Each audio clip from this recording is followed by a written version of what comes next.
interferon beta was the first FDA-approved medication to treat multiple sclerosis. And really you could probably say it's been the mainstay since the early 1990s when it was approved. It certainly reduces the number of relapses, reduces the number of new or enhancing lesions we see on MRI scans, which are a marker of the inflammatory activity. And it also reduces disability. We know that our bodies make interferons as part of our immune response to many agents, particularly viruses. We know that interferon binding to those receptors on the cell, that signal being translated to the nucleus, turns on many genes, on or off, and many of those have to do with the immune system. But precisely which genes are responsible for the efficacy of the drug, we're actually not sure. As far as we know, all of the beta interferon products that we have to treat multiple sclerosis really work through the same mechanism. They're not exactly the same molecule, but they work through the same mechanism. So there are a number of different preparations of interferon beta, and they range largely in differences in dose, differences in dosing frequency, and differences in type of injection. So most of the injectable beta interferons are injected subcutaneously. It's a smaller needle just under the skin. The various forms were injectable roughly every other day to once a week. One of the products is a once a week injection down into the muscle, so a little larger needle and a little deeper injection. It's pretty clear that the interferons reduce the relapse rate in the early pivotal trials roughly by 30%. So if we look at the group who was on placebo versus the group that took the injectable beta interferons, the group with the injectable interferons had a relapse rate reduction of about 30% of their baseline rate. So what makes beta interferon different from the other therapies is really its longevity. It's been on the market since it was first approved in 1993 and widely used by hundreds of thousands of patients. So there really are very few long-term safety concerns about beta interferon, largely because we have a long track record and plenty of experience. There can be some elevation of liver enzymes, and there have been very rare incidents of liver damage or liver failure due to interferons, but I have to emphasize the very rare. We also are aware that in some people, the interferons can lower the white blood cell count, and that's always of concern to us.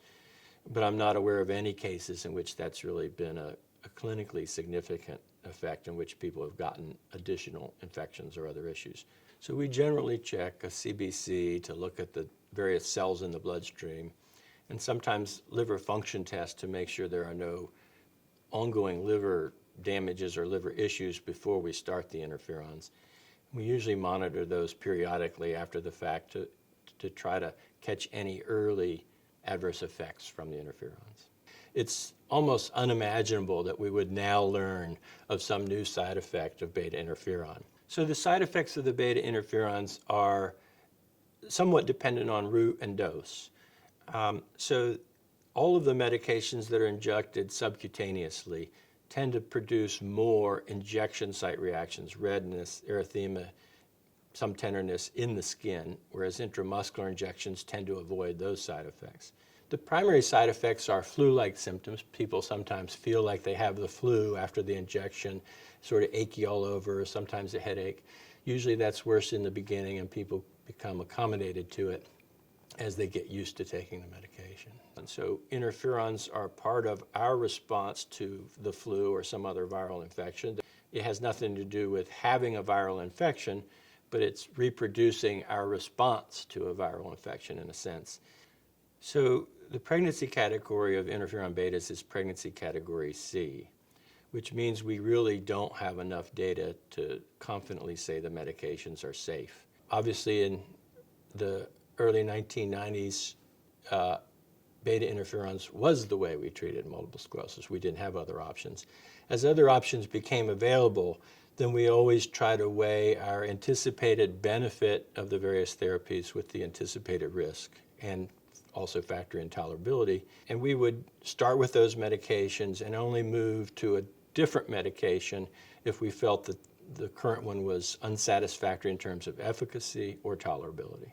So when we try to compare beta interferons, with many of our other medications, we have less quality comparative data. So we have impressions, we have hunches, we have the best estimates of experts. It's very clear that the beta interferons are effective. As newer medications come out, different people weigh the risks and benefits differently. And the old paradigm of using an injectable medicine and then later going to newer agents is not the current paradigm at all times. In considering a change to the beta interferon therapy for multiple sclerosis, there are a number of things that drive any of those changes. One is the lack of efficacy of whatever therapy they're currently on, or the lack of tolerance, or some understanding that that medication is of significant risk. So, or cost. In considering the various therapies for multiple sclerosis, and specifically beta interferons, the questions the patients often ask us are, how tolerable is it? How efficacious is it? Or how well does it work? And what are its long-term risks? And amongst all of our therapies, certainly the beta interferons have the longest track record of safety. We have a tremendous experience that tells us exactly how tolerable they are, and they are effective. So it really isn't so much what are the questions for any one drug or therapy as it is a comparison of our impressions or understanding of all those factors, tolerability, efficacy, and safety amongst all the various choices.